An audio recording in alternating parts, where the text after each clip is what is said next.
chers amis téléspectateurs de la Proxi TV télé bi la jege di la won sa bopp.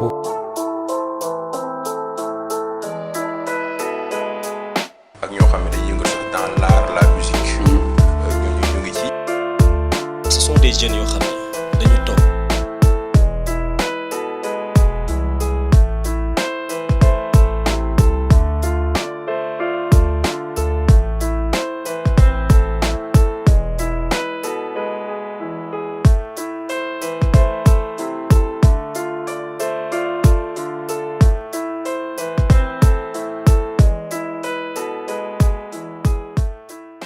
Asalaamaaleykum, bonjour fidèles amis téléspectateurs de la Proxi TV télé bi la jege di la won sa bopp.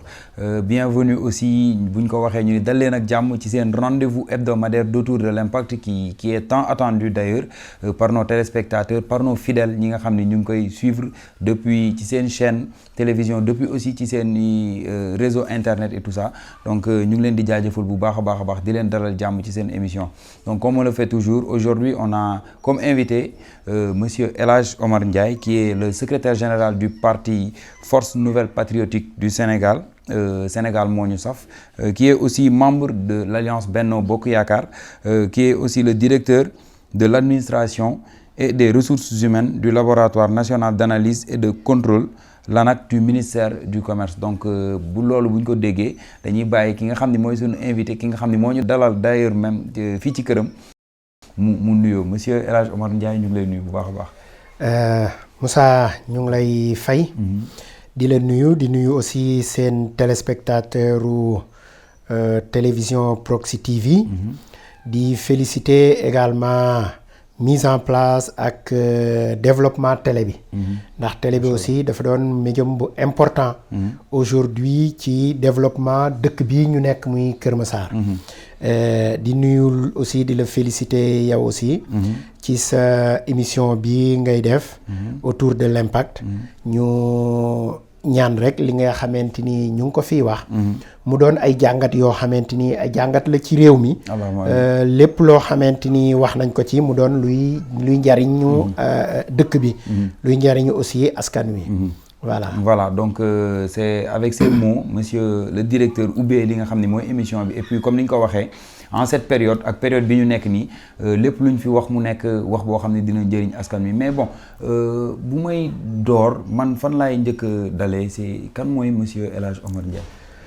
waaw El Hadj Omar Ndiaye nag citoyen sénégalais la. bu juddoo Thiès yaroo Mbour.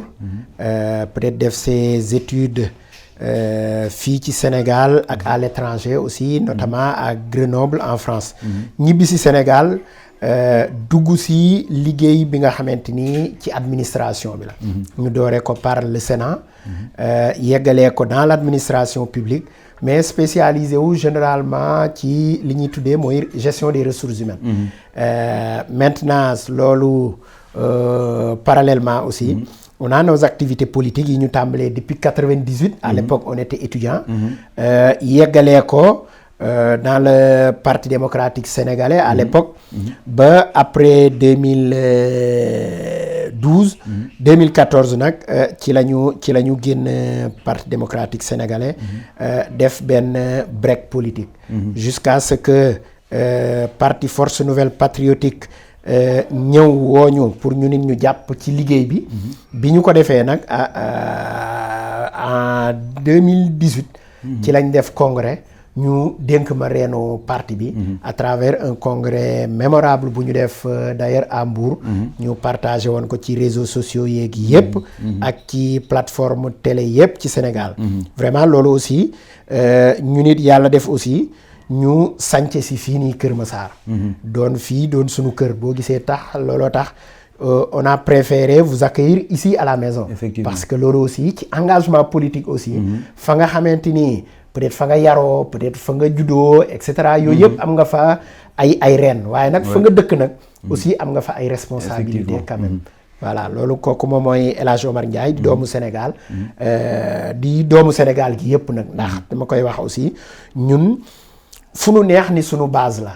depuis Thiès depuis Mbour depuis Touba Mbacké depuis Saint-Louis Gandiol depuis Njaañ ak Louga.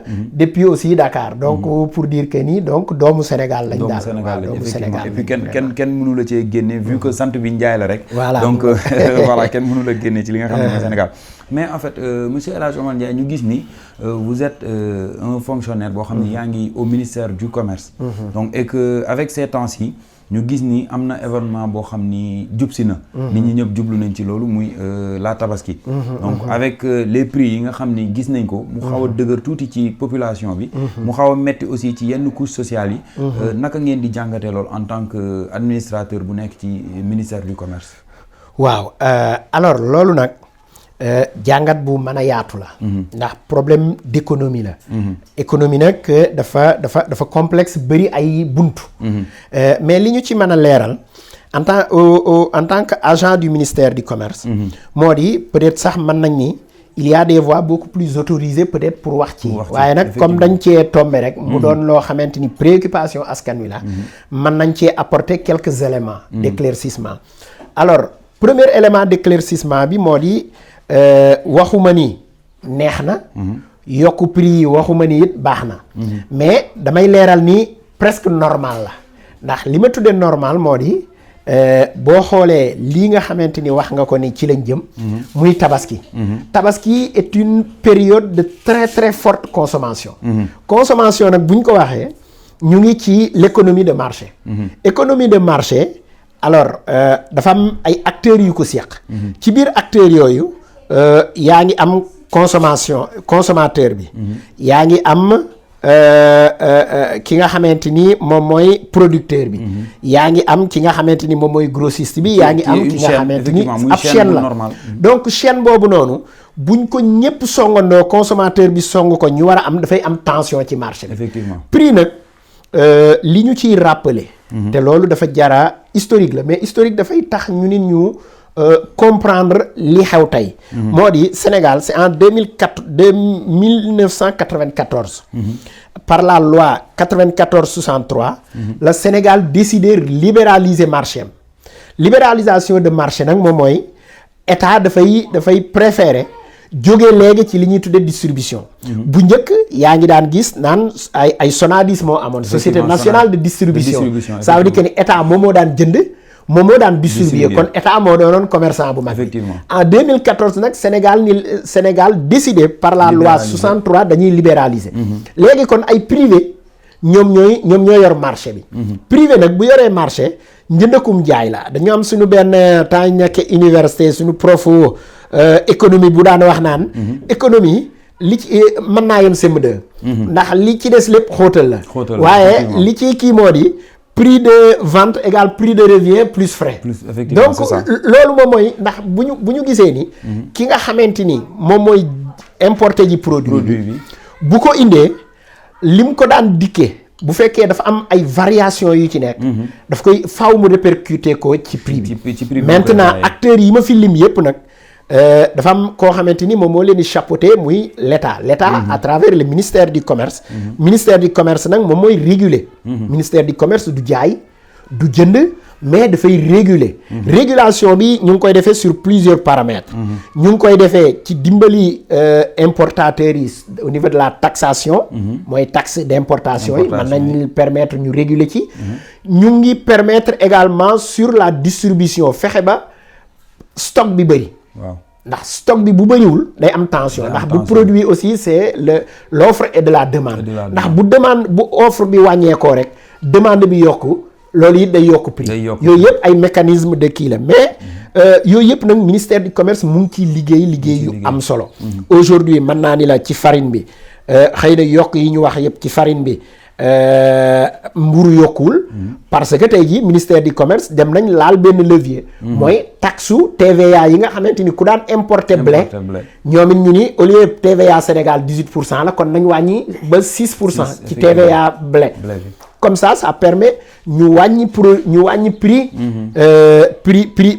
de revient bi donc coût bi li mu koy dikkee ce qui fait que ni commerçant bi moom li mu koy dikkee bu tolloowee rek du yokk prix bi maintenant am na fi ñuy wax aussi yenn produits de grande consommation yi mais li ñu war a xamal sénégalais yi mooy produits de grande consommation yi li ci ëpp solo mooy dafa am loo xamante ni wàññi am nañ ci régulation.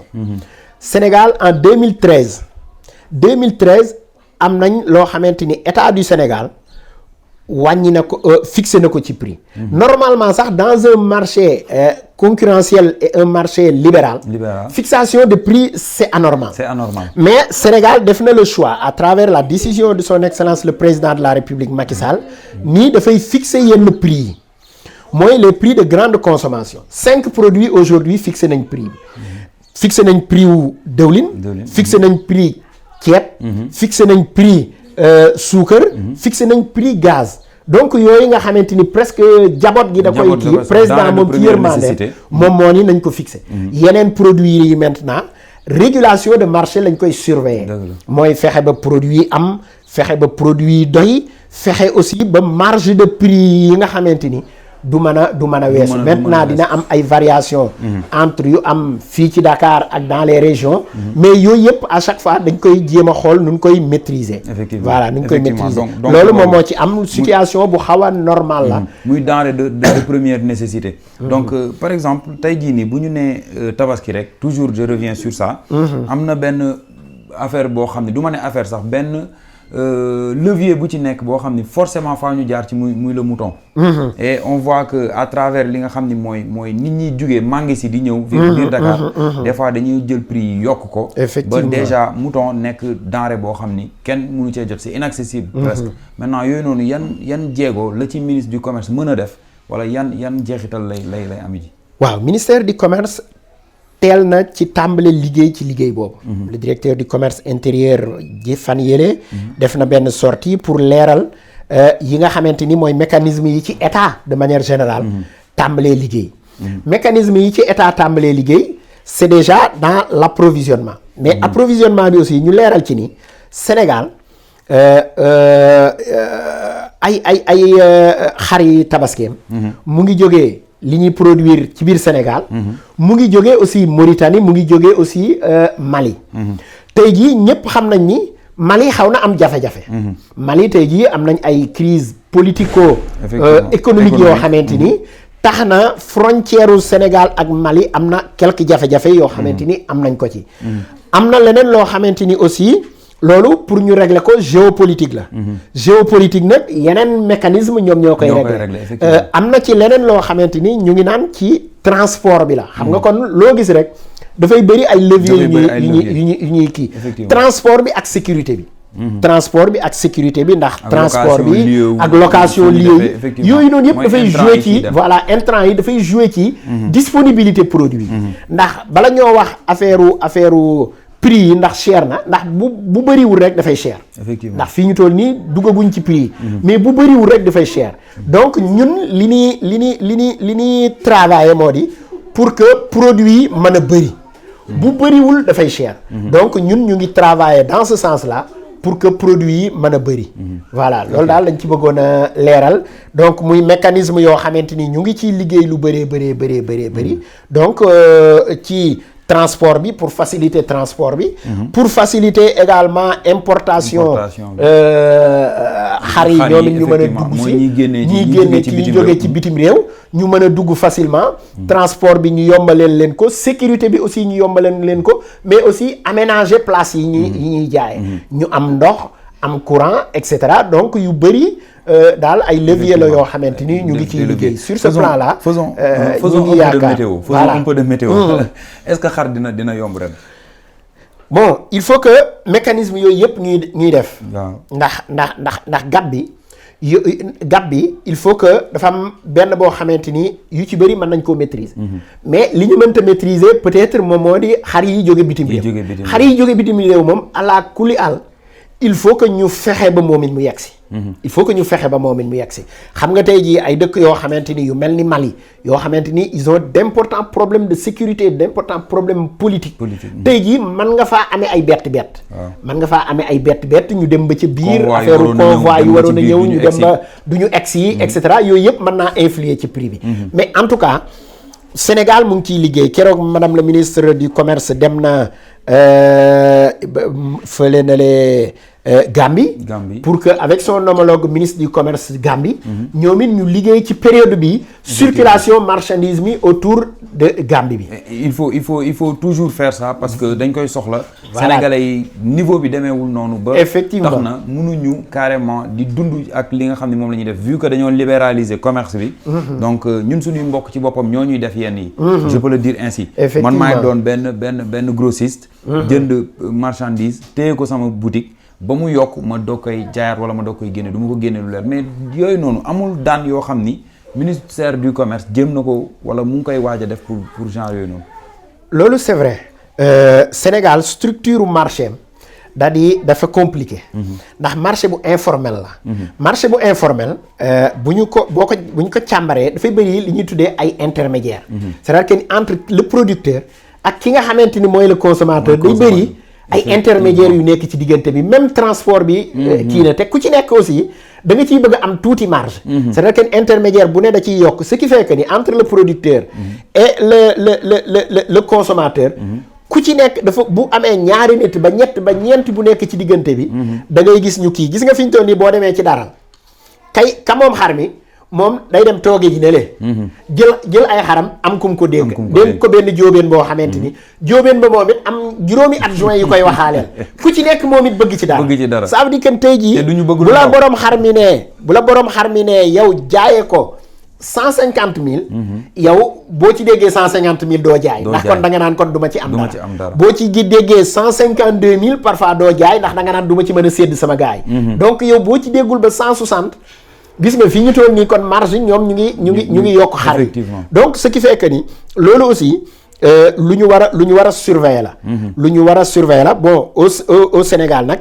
ministère du commerce ci activité de régulation boobu noonu am na aujourd'hui des brigades de surveillance des marchés voilà brigades yooyu noonu au niveau de la direction du commerce intérieur am nañ ay commissaires aux enquêtes économiques yoo xamante ni ñoom ñoo jiite chef service régionaux yi ak ay contrôleurs du contrôle économique yoo xamante ni chaque jour ñu ngi sur les marchés pour que prix marché bi ndax li ñuy tuddee ndax nee naa la fixe am na yu ñu fixé yooyu noonu boo ko jaayul loolu dañ lay daan ndax c'est fixé par arrêté 2014 103 2013 kon alors mais par contre yeneen produits aussi xam nañ structure prix bi xam nañ marge bi li mu war a jar fii Dakar li mu war a jar Kaolack li mu war a donc sur toute l'étendue du territoire am nañ fi ay brigades yoo xamante ni ils sont sur le marché le marché bi jaay jur yi le marché yi nekk di jaay denrées yooyu noonu yëpp am nañ fi un système de surveillance yoo xamante ni qui colle également des amendes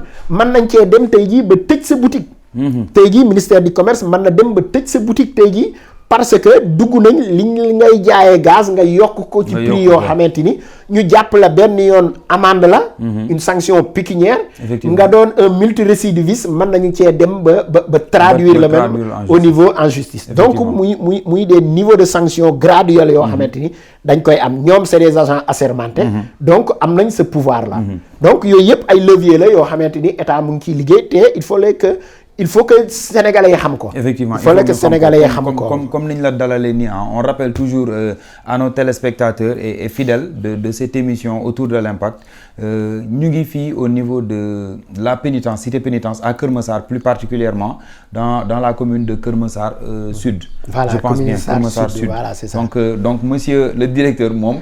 habitant de Keur Massar la waa Keur Massar la doomu Keur Massar la donc on tient à le notifier bu mooy notifier loolu di ko leeral c'est juste qu'on est dans une période boo xam ni période de tension lañ ko mën a woowee ñu ngi dugg ci politique ñu ngi dugg ci affaires yoo xam ni ce sont des affaires de maay jiite te tey dañoo génnee benn décret boo xam ni dafa def Keur Massar en département déjà départementalisation de Keur Massar noo ko gisee waaw mu doonoon loo xamante ni lu nu xaaroon la ndax aussi Keur Massar départementalisation bi président dafa fekk si vision am la par rapport ak développement territorial u dëkk bi ni dëkk bi tàmbalee yaatu je dis aussi que ni du rek une mesure simplement politique mesure bi aussi c'est bien réfléchi parce que boo xoolee Dakar fii ñu toll nii la plupart des jeunes cadres yu mel ni comme ñun ñii ak ñu ci bëri toxu si nañ ndax fii moo fi desoon assiette foncière. On a une grande démographie au niveau de Keur Massar. Loolu aussi il fallait que cette grande démographie là les structures de l'État man fee ñëw aussi man fee ñëw accompagner cette convergence démographique là mais aussi manit ma ciy leeral aussi position Keur Massar. Keur Massar aujourd'hui moom moo nekk ci diggante Ndakaaru ak pôle de Diamniadio bi. Diamniadio di presque une deuxième capitale pôle boo xamante ni bu important dans la vision du chef de l'État. tey jii Diamniadio Keur Massar nekk ci diggante di leen relier donc ça veut dire que ni vision bu am solo la ci président am. effectivement mu consacré ko nag par une départementalisation xam nga tey jii Sénégal à travers l'acte 3 de la décentralisation président dafa ni dañuy territorialiser. Les politiques publiques. Alors territorialisation des politiques publiques mooy li nga xamante ni mooy liggéeyu askan wi politique publique yi nga xamante ni moom la état daan doxal. tey jii état daf ni dañ koy wàcce ci gox yi gox gaal. ça veut dire que tey jii bu président amee une vision de développement économique et social à Keur Massar. il faut que nag ñu organiser. territoire Keur Massar ba mu mën a capter aujourd'hui ces politiques publiques là man ko mettre en œuvre donc du rek parfois nit ñi dañuy defee ni une décision politique la diw nii ñu sédd ko et cetera dégg naa fi sax ñu naan kee maire ba fee la dëkk mais il faut que ñu passer yooyu ndaw yooyu nga xamante ni c'est vraiment yu ci kii la pour jàpp stratégie bi. effectivement stratégie bi moo di ñu am tous les services de l'État déjà présents. yoo xamante ni dinañ mën a accompagner les collectivités yi nga xamante ni ñoo fi taxaw. pour que ñoom it ñu mën a doxal ñoom seeni politique yi ñu ko mën a defal. donc loolu noonu ça passe par le découpage bii ñu gis.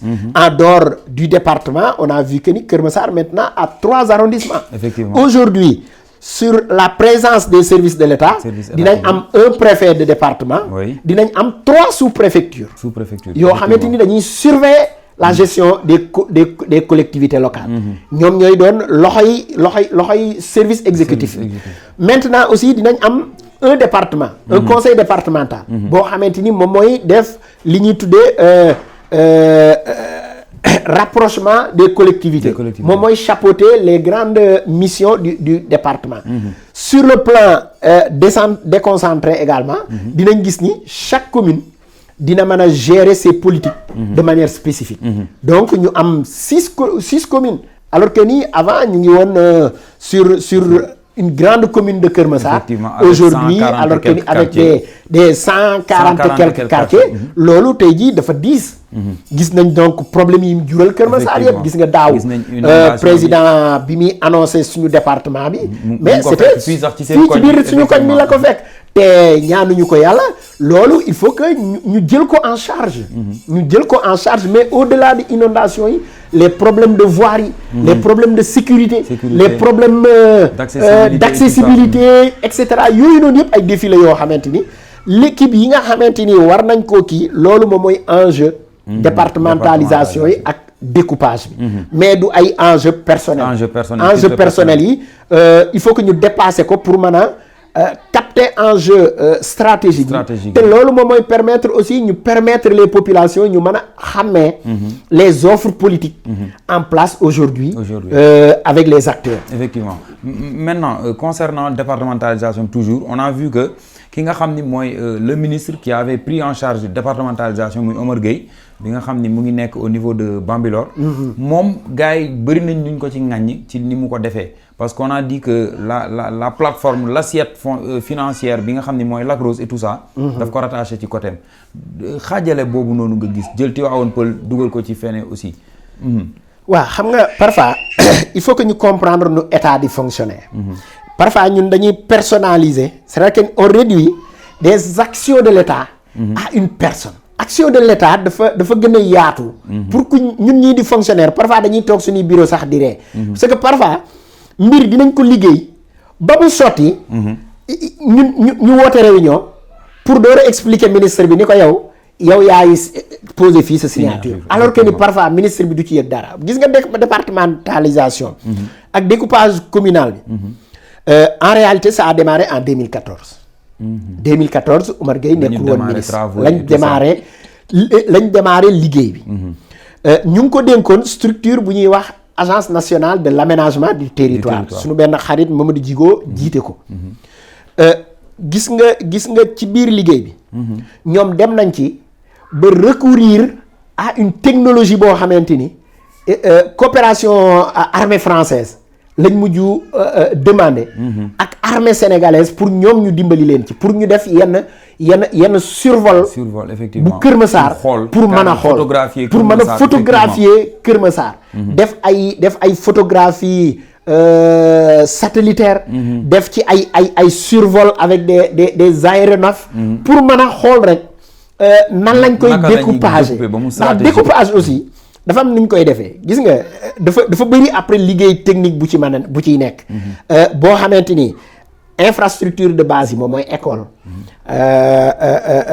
structure de santé yi mooy marché yi et cetera ñu bañ a concentré wu ci benn côté ak tamit li ñuy tuddee affaire cours d'eau yi mooy accessibilité yi bu fekkee montagne daf leen a séparé donc dafay naqaree jéggi fee bu fekkee montagne la bu fekkee cours d'eau la yooyu noonu yëpp dafay jouer ci affaire yi donc loolu il faut un travail technique boo xamante ni moom lañ koy defee bu ñu ko liggéeyee nag ba pare après maintenant proposer maintenant un découpage gis nga ci premier schéma bi sax justement premier scénario bi on avait deux scénarios gis nga ni sax les gens avaient parlé de scénario donc loolu liggéeyu technicien généralement le technicien il donne une petite marge à l'autorité politique ndax danaan ko biñ ko liggéeyee ba pare ñaar yi rek moo mën a ne donc yow l'autorité politique bu ñëwee gis nga ci lañ ko wàcce maintenant sur les populations ñu def ko débat public ñii naan mais adjoint au maire bi fee la dëkk mais quartier fee la nekk ak et cetera yooyu noonu vraiment c'est des épiphénomènes ndax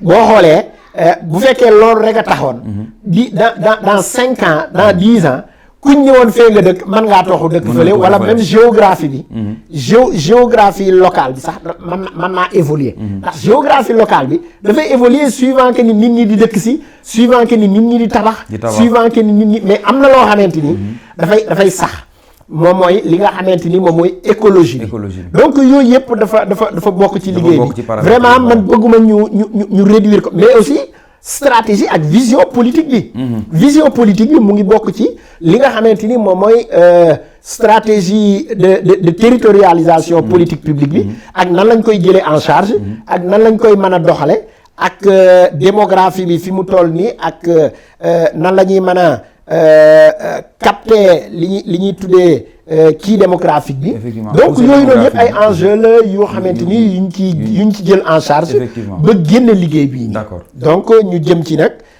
ci li nga xamante ni moom mooy élection ndax peut-être boo déggee coow li nit ñi dañuy defee ni on réduit généralement Sénégal tout à l'aspect électoral alors que ni l'aspect politique et l'aspect gouvernance aspect électoral benn aspect la ci benn rek la ci bon c'est important nag parce que ça permet à la démocratie de respirer donc mais am na ci importance lool mais nag benn aspect la ci aussi faut pas tout réduire aussi à la politique à l'aspect électoral ñu gis ñu wàccaat toujours comme dugg nañ ci aspect électoral ñu dem vers le particulier ici à Kër Massar nga nekk liggéeykat nga nekk agent wu ministère du commerce ñu gis ñu daje woon ci cérémonie bi nga xam ni boobu la madame la ministre Assome Diatta ne woon day dugg def sa rentrée politique moom day dëgg candidature am ici à Kër Massar est-ce que loolu mën nañ ko tuddee parachutage ou bien waaw xam nga li ñu nekk nii di ci jëm tey jii boo gisee manit ma jël temps wu expliquer découpage bi ak enjeu yi nga xamante ni wër na li ñuy xaar fii ci Kër Massar je pense que c'est important donc ça veut dire que ni élection locale bu njëkk élection ay maires yi dañu daan def ki ëpp jot rek moo ci daan nekk vraiment nit ñi mayuñu ko woon trop solo effectivement donc ce qui fait que ni boo da nga daan jël yow ak say copains yaa fi ëpp jot yaay dem ci ngénte yaay de et cetera nangam ñu dénk la collectivité yi. ñu jàpp ni loolu sa liggéey mooy bu dëj amee nga taxawal fa mairie mën a jaale et cetera wuti chaise nangam yow yaa fi toogal parti beeg yooyu noonu. mais aujourd'hui gestion territoriale à travers l'acte 3 de la décentralisation première phase bi ak deuxième phase bii ñu jëm. dafa indi yeneen jeexital yu am solo. ce qui fait que ni aujourd'hui même l'engagement de madame la ministre ak ñenn ñu mel ni ñun ñii. nga xamante ni bu njëkk bu ñu waxaan affaire politique dama koy wax souvent dans les cercles des cadres. parfois da nga ko daan jombale sax sa bopp. effectivement les cadres dañ daan wax non affaire politique nekk ci mbedd yi et cetera di kii bon yooyu daal baax na. mais nag boo nee yooyu nag baax na. waaw ba nga gis nag ci sa quartier. nga xëy suba teel mbedd mi fees nga am ci ay xel am ci ay xalaat naan li tax defuñu lii li tax mairie bi deful lii. mais yow war nañ laa laaj yow li tax yow bokkoo ci woon. effectivement ba mën a bokk indi sa xalaat fañ koy décider. effectivement donc loolu aussi prise en compte la.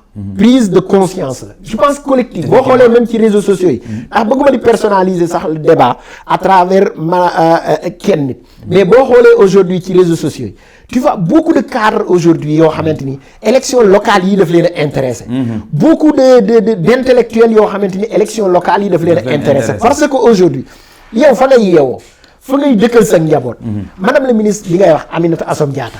qu'on salue de passage. qu'on salue de passage moom biñ ko nommé ministre dañ ko jox logement de service. fële na lee Sacré-Cœur jox ko benn proposé ko benn kër Sacré-Cœur ak benn Almadies. mu ni non man du ma dëkk du ma toxu ji foofu damay dëkk Kër Massar sama kër. ndax fii laa dëkk fii la sama njaboot dëkk donc du ma toxu ji. xam nga kon kooku moom fii la dëkk. oui elle est déjà imprégnée. elle est déjà dans la imprégnée localité. donc problème yi nga xamante ni waa Kër Massar ñu ngi koy yeewoo. moom mu ngi koy bokk ak ñoom. kon tey jii c'est normal que bu doonee acteur public. lii nga xamante ni mooy problème yi Kër Massar moom it mu bokk ci réflexion. bokk ci réflexion bi nag moom mooy indi moom it mu ni nañ ko waxtaane Kër Massar. moo indi les dialogues de Kër Massar yi nga déggoon ñuy waxtaane Kër Massar. dialogue et tout ça. en un moment waxtaan dafay yegg foo xamante ni day jur action.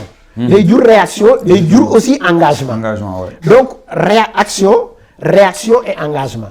donc son engagement processus boobu la jaar. waxtaan ak waa Kër Massar. ñu joytu ko seeni joytu moom it mu am ci xalaat am ci xel mënoon koo proposer mais boo ko proposer te bokkoo ci acteurs yi doxal. du am njariñ. donc faaw nga engagé wu. c'est pas une stratégie le fait que mu dëkk Kër Massar bu mu gis ni carrément à Kër Massar ça manque de leader pour mu ñëw fi implanté wu. non Kër Massar manqué wul de leader. dafa manqué engagement de ses leaders.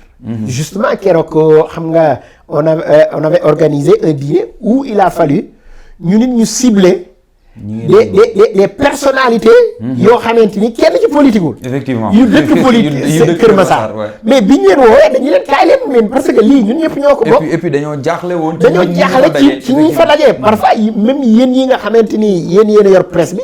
xamu leen woon ni Kër Massar amoon na lu toll noonu ci ay responsables yoo xamante ni ñu ngi fa dëkk. et justement du manqué wul leader dafa manqué engagement. donc engagement aujourd'hui foofu lañ xaar aujourd'hui yenn responsable yi ndax tey jii aussi mënoo ni man yor naa sama salaire boo xawee na te ni sama njaboot man nañ ci dund. yor naa loo xamante ni bon peut-être am naa une petite sécurité donc problème mu askan wi vraiment naa ci maanu yar samay doom mën naa leen a yóbbu ci kii mais loolu gis nañ ni c'est pas viable. ndax bu mbedd mi yàqoo ci sa biir kër la dëkk tey jii bëri na fi ñoo xamante ni tabax nañ seen i R+4 dañoo mujj ca balcon ba ca 3e étage. fa lañ mujj yóbbu seen kër ñu dëkk seen njaboot ñu dëkk fa ndax ci suuf yëpp inondé na ça veut dire que li nekk ci mbedd mi day dugg ci kër gi. bu amee insécurité ci mbedd mi am problème de kii nii sa njaboot ci mbedd mi la ñuy génnee la ñuy jàngi même boo leen dugalee ci école yu baax après ñi ñuy àndal aussi yow boo xëyee da ngay liggéey ñoom it ci mbedd mi la ñuy nekk ça veut dire que ni donc problème mu mbedd mi ak problème mu askan wi ñun ñëpp suñu problème la. engagement boobu nag moom la madame la ministre Aminata Assome Diatta traduire en acte. loolu moom moo indi moom it mu engagé wu. ni comme fi laa dëkk. comme maa ngi samay dëkkandoo lañ comme samay mbokk lañ. seeni jafe-jafe maa ngi koy bokk seen ñoom. am yéene indi ci solution elle a déclaré sa candidature à la candidature de Benno Bokk Yaakaar parce que aussi dafa nekk kuréel foofu noonu au niveau de Kër Massar Nord mais en disant aussi que ni fépp foo xamante ni ñun ñi fi dëkk aussi fii à Kër Massar Sud aussi on est en train de nous organiser et de nous préparer pour bokk ci engagement boobu noonu donc mu doon fii mu doon Jaxaay mu doon un peu partout également ça veut dire que ni également au-delà aussi des engagements personnels il faut que ñu bañ a fo aussi ba nga xamante ni difficulté yi fi jaar mën a indil jafe-jafe la grande majorité présidentielle ndax ñun aussi je le répète ñu ngi bokk ci la grande majorité présidentielle de Benno Bokk Yaakaar donc loolu aussi il faut que les 6 communes yi ñu fi taxaw qu'on les sécurise fexe ba 6 communes yëpp ñu mën leen a gagner vraiment à plus le département loolu moom mooy véritablement li nga xamante ni moom mooy li ñu bëgg sacerdoce bi c'est ça le sacerdoce mais bu ñu gisee booy dugg Kër Massar boo jaarul par la sortie 9 boo ñëwee au niveau de Kër Massar tu as énormément de problèmes tu perds plus de temps que boo jugee Dakar ñëw fii nii avec cette voirie là-bas nekk au niveau de la station ak li fa tegu yëpp c'est la municipalité li fa tegu noonu yëpp ce sont des taxes yoo xam dañ leen koy daggal ñooñu bloqué circulation bloqué kii bi ba tax na ñuy tilimal li nga xam ni mooy deru Benno Bokk Yaakaar noo jàngatee loolu noonu par ñi fi nekkoon. waaw loolu yëpp lu ñu war a évaluer la. parce que Sénégal aussi dañoo amul habitude di évaluer liggéey di suivi. di évaluer li nga xamante ni ndax bu ñu la dénkee aussi boo demee ba élection jot. yow war ngaa mën a ñëw présenter sa bilan.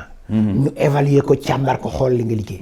tey jii c'est vrai que ni am nay travaux état moom moo may Kër Massar autopont bi. loolu xam nga waa Kër Massar mënuñu lu dul rafetlu ko ndax xam nañ ni lii bala moo yàgg dina régler lu bëri. mais tey jii ñuy def ay travaux mu leer na travaux yi dafay obstruer voie publique bi. yow nga jël marché ak ay kii ni implanté leen ci fi nga xamante ni fa la oto yi waroon a cloisonné wu effectivement nga def fa marché wut fa ay marchands ambulants installé leen alors que nii boo génnoon foofu rek dugal leen ci mën ngaa réquisitionner sax benn terrain football wala dara ñu def seeni foire def seeni de manière temporaire ça veut dire que ni aussi ñun bëgguñu rek jeter le pauvre wala di xas wala ñuy personnaliser débat yi mais buñ ko waxee c'est pour que aussi autorités locales yi fi nekk man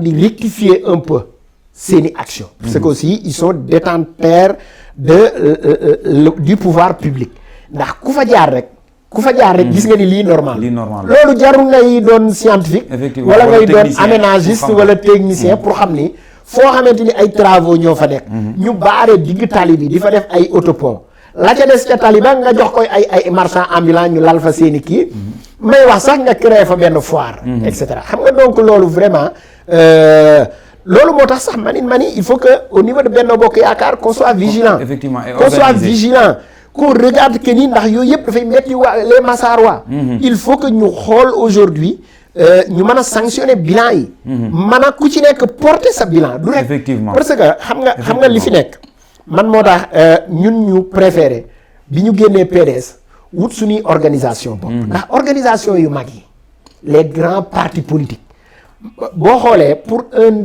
cadre wala un intellectuel bokk ci sax léegi dafay xam ndax da ngay gis kenn koo xamante ni moom lu ko neex def li muy wax rek moo di man xaritu Macky Sall wala man maa ko jàppale woon depuis le début. effectivement waaw non loolu léegi après. et après la population ça veut dire que ni la population tey jii yow lu la neex def parce que yow xaritu Macky Sall nga. yow lu la neex def parce que yow Macky Sall ba mu doonagul dara ba dara dul dara et cetera yaa ko jàppale woon yaa fi nekkoon démb yaa fi nekkoon tey et cetera loolu. mënu la jox légitimité. effectivement mën na la jox légitimité Macky Sall jox la nga essayé. mais li lay delloo légitimité bi. normalement mooy nga war a jël yow mii sa bilan ak sa liggéey bi nga liggéeyal waa gox bi nga ñëw nga présenté ko. effectivement mais naan ay dafa am ñoo xamante ni duñu sax juddoowuñu Kër Massar wala. yàgguñu fii man fii laa depuis. 99 Macky Sall maa ngi Kër Massar et cetera. en fait loolu yëpp mooy li ma kii bi waxoon rek. du bilan le fait de militer c'est pas parce qu'on n'habite pas dans la zone. c'est pas ça le fait mais boo ñëwee dëkk ci dëkk fa nga bokk. parce que boo dëkk ci nee dëkk wuuy bi ñooñu jariñ jariñ dëkk bi moo ko ëpp njariñ loolu laa déggoon xale yi parfois di ko fowee C'est dëkk ça. ci dëkk bi jariñ dëkk bee ko gën Effectivement. donc am na ñoo xamante ni vraiment dëkk nañ ci dëkk bi mais buñ mënta jariñ dëkk bi mais man am na ci benn rencontre politique bu ma doon wax ni Kër Massar fii mu toll ci point bi mu toll bu jaroon ñu jënd ji neer sax jar na ko ndax fii waruñoo wut ku ñu neex danoo war a wut ku baax ku baax ci dëkk bi. c'est vrai que bu jaaroon tey ji ñun ñëpp ku ci nekk ñu dugg kër par kër ku ci nekk joxe 1000 francs ñu wuti ji ab expert bu nu téyel Kër Massar boo xamante ni bu ñu wëree biir Kër Massar amu fi jar na ñu jënd ji ko jar nañu jënd ji ko di ko fay par parce que tournant jafe-jafe yi Kër Massar nekk ak aujourd'hui li fi état dugal pour que Kër Massar suqeeku c'est vrai que tournant la aujourd'hui waruñu ko rater non il faut que ñu comprendre enjeu bi boo xoolee projet 2 bii nii mais le ministre des finances wax na ko bërki démb 252 milliards directement ci budget état 252 milliards directement ci budget état donc ça veut dire que c'est presque en termes c'est 20% du budget de l'état aujourd'hui ñu jël ko def ko rek ci ndoxu Kër Massar pont yi aujourd'hui yi nga xamante ni dugal nañ ko ci ci Kër Massar aujourd'hui problème mu ngi biir Kër Massar ndax tali yi nga fii gis nii yëpp et cetera du mairie du kenn du ci waa Kër Massar ay projet de l'état PACASEN et cetera projet yooyu yëpp mu ngi biir Kër Massar ça veut dire que ni aujourd'hui en termes d'investissement état mu ngi fiy dugal lu bëri mais loolu dafa war a feeñ ci Kër Massar ndax aussi Kër Massar aujourd'hui par rapport à sa position comme ni ma ko waxee ak par rapport aussi ak poussée démographique bi dafa am solo ci Sénégal aujourd'hui donc loolu yëpp nag dafa war a feeñ ci Sénégal warut rek yem ci Kër Massar dafa war a feeñ ci Sénégal moo tax man it loolu il faut que ñu tànn ay njiit yoo xamante ni mën nañ ko téye qui comprennent les enjeux effectivement qui déjà comprendre enjeux yi qui soit capable maintenant de les mettre en œuvre toutes ces politiques là loolu donc moo tax man it bu jaroon ñu jënd ji ko sax jar nañu jar na ko donc moo tax élection yi am solo la ci Sénégal gi yëpp mais Kër Massar moo ci raw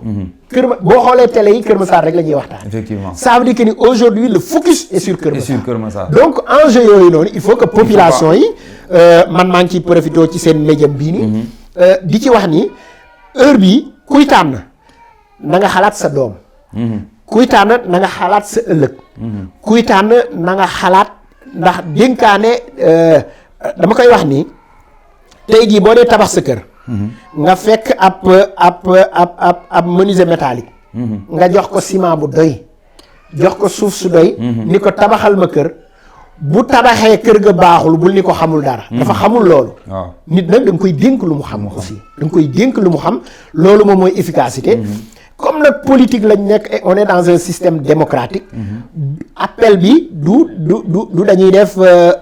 dañuy def du ay experts la ñuy xool dañuy voter population yi nag ñoom ñooy voter bu ñu voter ba pare kañ ni moom lañ tànn même bu fekkoon xamul dara ci lenn sax moom lañ tànn donc moom lañ dénk moom mooy doxal te kon lu ci nekk aussi ñun ñëpp nañ ko assumer donc appel bi ñii dénkaane ñooñu la ñuy jox wax ñi ndax ñoom aussi ñoom ñooy dénk effectivement comme ñoom ñoo yor seeni carte ñooy voté donc regardez bien là où jetez votre carte xool leen bu baax fan ngeen di sànni seen carte donc on rappelle toujours que on est dans l'émission Autour de l'Impact ici à la Proxi TV télé bi la jege di la wan sa bopp on a comme invité monsieur El Hadj Omar Ndiaye moom mi nga xam ne mooy le secrétaire général du parti Force Nouvelle Patriotique Sénégal moonu saf donc c'est ça membre aussi de l'alliance Benno Bokk Yaakaar directeur de l'administration et des ressources humaines du laboratoire national d'analyse et de contrôle du ministère du commerce donc moom la ñu am tey comme invité ñu gis ni aussi ñu ngi daw tuuti sunu waxtu bi mu ngi ñuy bëgg a xoj tuuti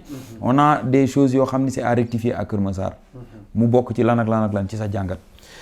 alors keroog nag def nañ 2 importantes rencontres yoo xamante ni li ñuy tuddee diagnostic inclusif ndax tey jii problème mu askan mënoo woo ay experts dajale leen ni leen lan mooy problème mu Kër Massar c'est important ñuy génne da ngay woo ñi fi yeewu waa Kër Massar ñu dajaloo gis nga def nañ benn rencontre boo xamante ni xaw ma ndax nit ñi mesurer nañ importance amuñu foo xamante ni mënoon nañ ni nañu dem sur chaque quartier ñu xool fa suñuy militant dañoo dem jaar ci chef de quartier ni leen jox leen ñu benn ndaw assez représentatif fii ñun cité pénitence waa ASC bi ñoo demoon jox leen ñu benn jigéen fii ñun cité pénitence ndax man maa ko doon chapeauté bàjjenu gox bi moo fa demoon représenté fi jigéen xam nga loolu kon ba léegi ñu ngi ci ñi nga xamante ni ñu ngi ci ñoo représenté ce sont des acteurs ci nga xam ne effectivement ñi représenté mag ñi chef de quartier bi moo ñu ko wan ñoo ñu ko joxañ donc pour dire que ni ñu xam problème quartier yi la ñu convier nag 3 membres de chaque quartier ñu ñëw ci rencontre bi donc on a convié tous les quartiers de Keur Massar mais yemuñu foofu dañuy dafa am ay organisation socio-professionnelle tey jii ñi nga xamante ni ñoom ñooy artisans yi am nañ fi corps de métier effectivement am nañ fi ñu convier leen am nañ fi association ñi nga xamante ni ñoom ñoo yor transport bi corps de métier lañ am na ñu convier leen ñi nga xamante ni ñu ngi doon wax sànq affaire commerce bi ñu convier waa commerçant yi nekk fii nii ci marché bi ñu convier leen ñoom ñëpp ku ci nekk indi nga say jàngat ci biir gis nga Keur Massar am na ci yoo xamante ni de manière transversale quartier yëpp ñoo ko bokk muy voirie yi quartier yi voirie yi tey jii mooy tali biir quartier tali biir quartier mën na doon piste mën na doon voirie secondaire mais dañ koy boole ak système d'assainissement ndax boo defaree tali quartier tali buy xotti tali ci biir buy dugg ci biir gox te boole woo ceeg assainissement dafay indi jafe-jafe assainissement de manière générale problème mu Keur Massar la ndax dañ fi dëkkuwaay bi dafa jiitu système d'aménagement bi donc loolu lu ñu war a rectifier la sécurité man keroog ni ma dundee ni ko nit ñi nettalee sécurité man keroog laa ci gën a rendre compte problème sécuritaire bi Keur Massar am ndax bon peut-être ñun fii ay cité lañ dëkk cité pénitence la bon c'est des corps un peu militaires donc nit ñi ragaluñ ñemewuñ fi torop mais ni nit ñi waxee problème de sécurité bi donc lu doon préoccupation waa Keur Massar aujourd'hui avec la départementalisation les gens man dégg naa keroog benn vieux bu ni waxuñu rek commissariat mais dañ fi war a implanter GMI dañ fi war a implanter Keur Massar GMI groupement mobile d'intervention boo xamante ni ndax Keur Massar a d'énormes problèmes de sécurité donc loolu te sécurité aussi boo ko waxee mais wax éclairage public bu fépp lëndëmee mais sécurité jafe bu fépp lëndëmee sécurité jafe donc yooyu di ay problème de manière structurelle mu des nag problème conjoncturel yi moom mooy développement Keur Massar mooy l'extrême du ma ni pauvreté mais les difficultés des populations yi fi nekk parce que aussi nit ñi jooytu nañ loolu ay jaboot ñoo fi nekk yoo xamante ni dañu toxu si man dama koy wax souvent cité yu mel ni nii sax nga defee ni sax xëy na tane na mais ñoom ñoo gën a metti ndax ay retraités fi dëkk jëndoon seeni kër ñëw te amuñu mënuñoo débrouiller ñi nekk dans le ak pension retraite yi ni mu mel donc bien que ni am na luñ ci liggéey mais donc ça veut dire que ni aujourd'hui territorialisation politique publique yi emploi war na ci liggéey lu bëri ndax développement au niveau de la base emploi moom moo koy indi ndax un peuple doit se régénérer Sénégal aussi am nañ boobu problème on ne fait pas assez confiance à nos jeunes tey jii da ngay gis kenn koo xamante keroog dama koy waxtaane je fais une anecdote la bu ma ciy wax parfois da ngay gis élection yi passé ñu ni Khalifa Sall dafa yàqamti xale la mënoon naa xaar alors que ni aujourd'hui il est à la retraite il a 62 ans c'est-à-dire que Sénégal da ngay am 62 ans ñu ni da nga yàqamti ngay door a doon mag ça veut dire que ni moom ñi am 30 ans ak ñi am 35 ans ñoom bokkuñu sax ci course bi alors que ni aujourd'hui fa nit mën a produire fa nit mën a liggéeyee. moo di bi mu amee 25 ans. effectivement 25 ans ba 35 ans. xam-xam bi dugg à partir de 35 ans ba 45 ans moom it mu mën a mature. effectivement mais Sénégal dañuy bàyyi ba fii ñu toll nii ñun suñu classe gii nii. kenn du nu wóoloo. kenn du leen wóoloo ndax dañ naan waaye yéen xale ngeen vous avez l'avenir encore da ngay bàyyi ba fii ak 20 ans. fii ak 20 ans 30 ans nga tàmbalee am rhumatisme. tàmbalee ami estomac. tàmbalee ami kii ñu ni ñor na léegi dañ la dénk dëkk bi. waaw bu ñu la dénkee dëkk bi fekk na feebar yëpp a ngi ci sa kaw nag. doo dox dem de. doo dox dem loolu aussi il faut que ñu renouveler. c'est important suñu classe politique. effectivement moo tax ñun nag fii Kër Massar on a une jeune équipe une jeune équipe du prétention du ay ambition démesurée. mais sens de responsabilité. effectivement ndax jàpp nañ ni aussi. du ñu toog à côté naan nañ ñu dénk. loolu aussi je le reproche à nos amis nous aussi man damay wax tout le temps que moi je suis très jeune. coppite bi tax mais on est jeune. je dis que ni doo toog boor nag naan nañ ñu jox. déedéet affaire yi kenn du ko jox kenn du fekk kenn du ko jox. da ngay ñëw nga dugal ci sa loxo. voilà dañ ne ciy dugal sa loxo. donc ñun dugal nañ suñu loxo ñu ngi ciy woo waa Kër Massar. aujourd'hui ñu ñëw jàppale ñu jox ñu nit ñu. te bala ñu ñoo jox. bala ñu ñoo dénk kenn nañ laaj ku ne. effectivement moi je pense que ni aujourd'hui xool rek ku la neex. jaru ko neel Omar Ndiaye yow loo xalaat. nga déglu ko. càmbar wax. il faut aller dans un dialogue. xool ba xam ndax lii mu wax yenu na maanaa wala yemul maanaa. est-ce que li muy wax teg na ko ci xam-xam wala tegu ko ci xam-xam. donc c'est ces genre de levier là. la population bi aussi. fen parfois dañ naan politiciens yi mais il faut que aussi. population yi ñoom ñooy diriger kii. mais bu fekkee da ngay ñëw rek gars yi ni la non ñu daal ku ñu jàppale daal ñu jàppale la. ça veut dire que ku ñu jox xaalis. ñu voté la. bon là aussi dafay bu fekkee yow ngeen dajale yéen ñëpp seen xaalis. dajale yéen ñëpp seen xaalis ngeen dénk ko nit. ba pare ñëw ni ko ñu daal ku ñu ci sédd tuuti. ñu voté la mais loolu nag après c'est éternel recommencement. donc du ñu avancer. effectivement du ñu avancer vu que ñu ngi ci cappaandawu émission bi mbokkee xarit yi ñuy seetaan ma laaj la benn question vite fait en 5 minutes. nga waxal ma ko qui est d'ordre d'actualité le projet de loi terrorisme. waaw man jàpp naa ni question bu am solo la. Sénégal nag wax naa ko ci sama njëkkeelu wax. mais dama koy répéter pour que ñu gis ni. la répétition et les pédagogies la répétition et les pédagogies. on réduit tout à des questions électorales.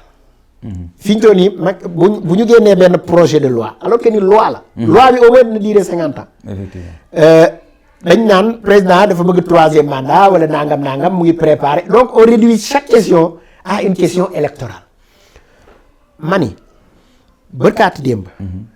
Burkina soriwuñu. 165 morts. la ñu def xam nga même télé yi sax dama keroog bind naa sama page Facebook ni nit ñi waxuñu ci. mais nan la Burkina Faso ñu mën a poser bombe ci benn marché. mu rey téeméeri nit ak juróom benn fukki nit ak juróom. aujourd'hui le gouvernement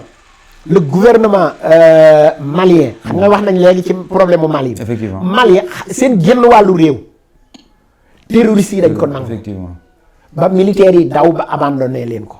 dem mujj gi di xëccoo biir Bamako. Mauritanie aujourd'hui gis nga problème yi ñu tàmbalee di am. Guinée-Bissau gis nga sunu problème ak Guinée.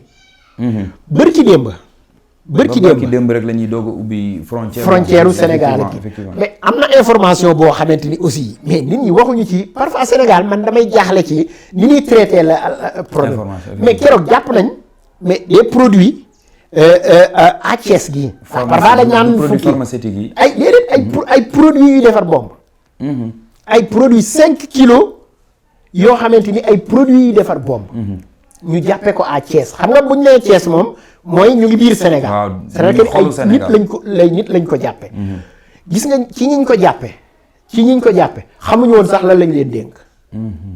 ça veut dire que ni aujourd'hui foofu nag la loi bi xaw a indi mottali suñu code de procédure pénale.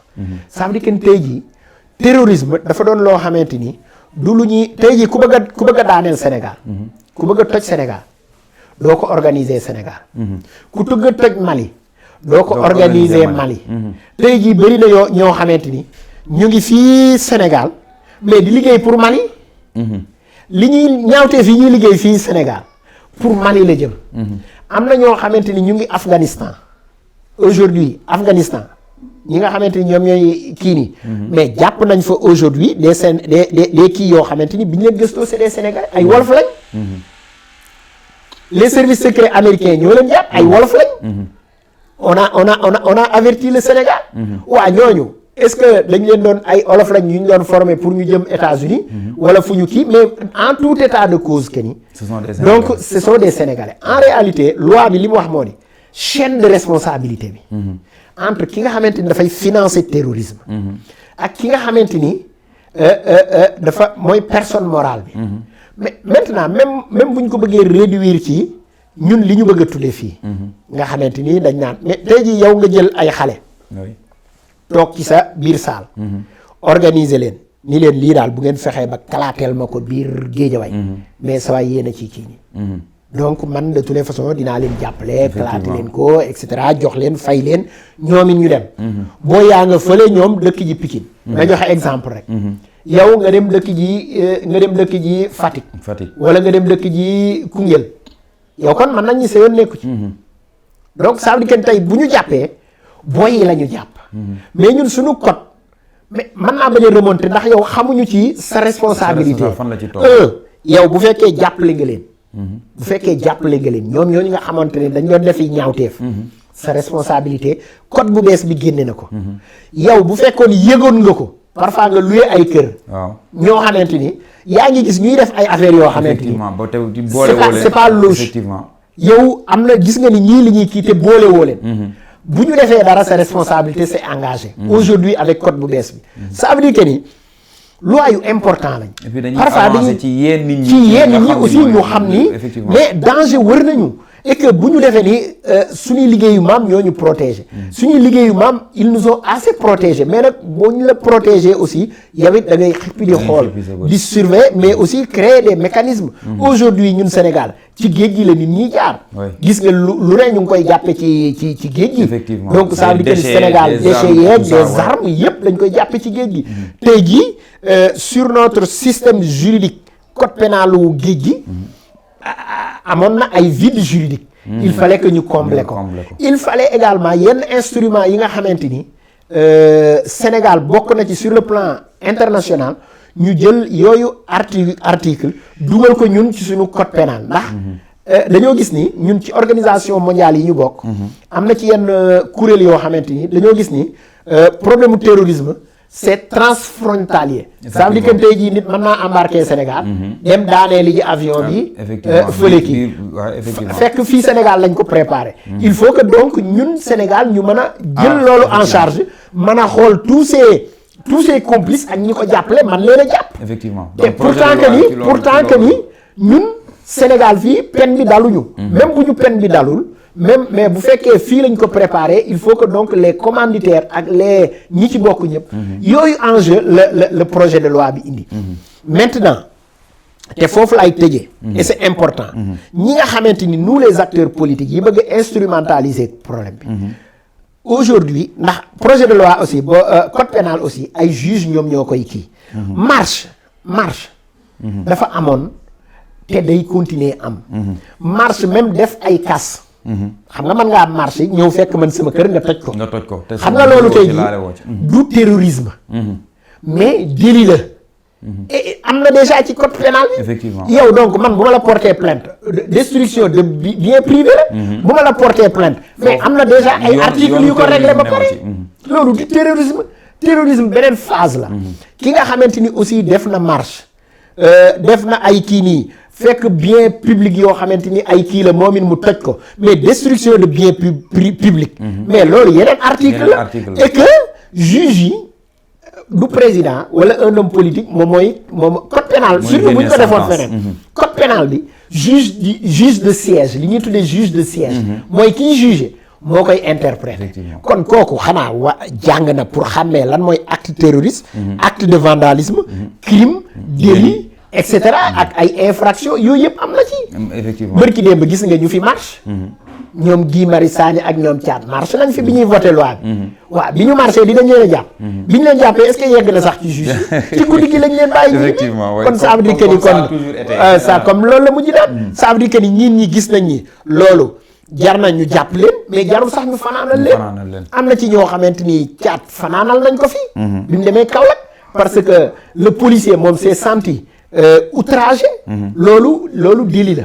biñ ko yóbbee mais gis nga bi mu yeggee ci juge bi rek juge bi na ni waaye loolu nañ ko kii nii waaye loolu du presque c'est pas très grave ñu bàyyi ko ça veut dire que ni aussi ay boroomi xel ñoom ñooy jëfandikoo loi yi du rek à l'assemblée dañuy voter loi gouvernement dañuy defar projet de loi assemblée voter ko mais bu ñëwee ay fonctionnaires ñoo koy jël et ils sont chargés de l'application te ñooñu au moins am nañ ci xarañ nañ ci loolu lañ jàng c'est des juristes et puis c'est des magistrats également et ils sont libres xam nañ ni gouvernement fi la leen di fekk fi la leen di bàyyi man ministère da ngay gis ay fonctionnaires yoo xamante ni parfois nga ni leen madame la ñu ni man fii ministre moom fi la ñuy fekk fi la ñuy bàyyi ça veut dire que ni mënuñu leen a def loolu lu ñu xamul les fonctionnaires qui tiennent l'administration publique tey jii ndax da nga ci gis koo xamante ni am toog naa juróom-ñeenti ministre da ngay gis ku la limal juróom-ñeenti ministre kon ministre tay bi kenn la fi rek mënu laa dugal ci loo xamul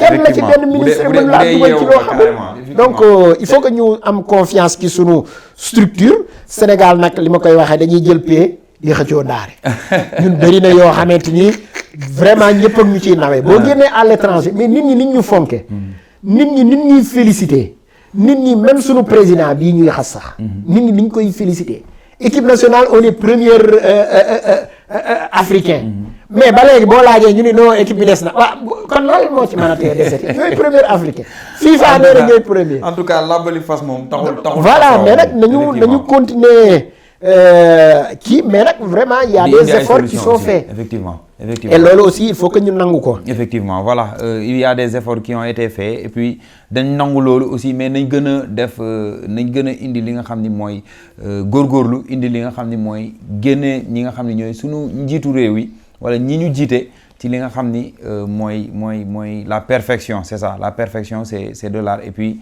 la répétition aussi elle est pédagogique donc ci loolu la ñuy jeexale monsieur El Hadj Omar Ndiaye ma bàyyi la nga tàggoo lan mooy doon sa kàddu gu mujj ci émission bi. alors Moussa xanaa di leen sant. di dellu si comme niñ ko tijjee woon. di féliciter l'équipe de Proxi TV. mais au-delà de félicitations yi di ñaax aussi population yi. ndax gis nga mbir boo ko moomee. te bokkoo ko kenn. da nga koy téye ba ñeneen ñi ñee la ci. ñun population Kër Massar nag am nañ ñun suñu yëfu bopp suñu télé bopp. ku mu neex nag nga seetaan télé bu ne mais ñun jàpp nañ ni acteurs politiques yi acteurs de développement yi. dañ ci war a dugal suñu loxo. ci télé bii nii médium bi. ndax aujourd'hui suñu yëf la dañ ko fu mu yegg. télé Kër Massar la ñuy wax kon dafa bokk ci rayonnement Kër Massar donc loolu aussi dañ ko war a jël en charge man aujourd'hui j'interpelle les municipalités yi fi nekk parce que aussi communication ak information ci public la bien public la utilité publique la kon tey jii dañ ci war a dugal seeni loxo ci publicité yi ci publi reportage yi ci partenariat yi surtout ci sponsor yi et tout dañ ci war a dugal suñu loxo ba lii doon loo xamante ni lu réussite la ndax loolu moom mooy permettre aussi d'autres investissements mën a ñëw ndax télé bi lu mu gën a yàgg ay doomi Kër Massar ñoo ciy liggéey ay doomi Sénégal ñoo ciy liggéey keneen ku ko gis ni mu ngi développé aussi di nga sawar ci indi Kër Massar d'autres unités yoo xamante ni peut-être ci information la ñuy def ñii ci beneen domaine la ñuy def donc dinañ gis ni Kër Massar loo fi indi mu ngi dox kon dina indi te loolu moom mooy indi emploi du état moom moo koy indi secteur privé moom mooy indi emploi te suñu problème mu emploi la ñu wax nañ ko sànq ci waxtaan bi donc bu fekkee nag ñi nga xamante ni ñu ngi jël seen doole créer ay emploi investir seen xaalis buñ ci gisul seen bopp keneen du sawar te ñoom buñ tëjee ay sénégalais rek ñoom ñooy ñàkk seen emploi donc ça veut dire que ni c'est d'utilité publique ñun ñëpp ñoo ci war a bokk di leen féliciter di la féliciter yow aussi ci professionnalisme bi ngay defee sa émission yi ndax émission politique tey wax nañ politique waaye it wax nañ askan ndax loolu moom moo ci ëpp solo il faut que politique politicienne bi nga xamante ni day doon moodu à la place de Matar tey gis nga ni presque tudduñu fi tur parce que mën nañoo def politique te du doon i tour. effectivement politique bi du ay tour. te du visé ay wul kenn. jëmm. visé wul kenn. en réalité politique bi ay xalaat la te buñ ko delloo ci ay xalaat la rek askan wi dina ci gis boppam. mais aussi les vrais acteurs politiques normalement war nañ cee gis seen bopp. ndax dana doon jongante. mais bu doonee jongante yi nit ak nit rek. loolu dañ ko bàyyi ci làmb ji moom mooy indi affaire mbër lay doon. voilà vraiment on sent que la politique elle a changé de nos jours parce que léegi nii li ko rappeurs yi di waxee jongante xel la jongante mayen la et puis ku ci gën a màcc xel rek je pense que yaa ciy gën a dem nekkatuñu ci politique politicienne boobu nga xam ni da ngay xeex da ngay sànni da ngay jël xaalis pour mën a def leen non mais ay xel ñooy confronté wu donc ñun aussi ñu di la remercier ci li nga xam ne mooy dalal bi ñu dalal et puis di la jox rendez-vous rek beneen yoon ci suñu yeneen émissions yi nga xam ne ñu ngi la fay xaar parce qu'on a besoin de techniciens comme plaisir, vous avec plaisir. de débatteurs assez riches avec assez... plaisir voilà. on marque notre disponibilité Effectivement. totale Effectivement. ne serait-ce que pour cette télévision là notre disponibilité totale. Machallah donc c'est à ces mots qu'on vous dit au revoir di leen dig daje rek beneen dimanche inchallah ci seen émission autour de l'impact.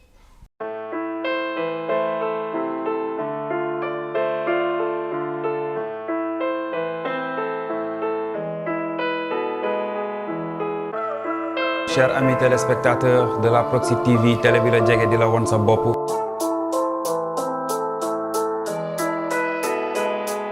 ak ñoo xam ne dañuy yëngatu dans l'art la musique. ñu ngi ci. Ce sont des jeunes yoo xam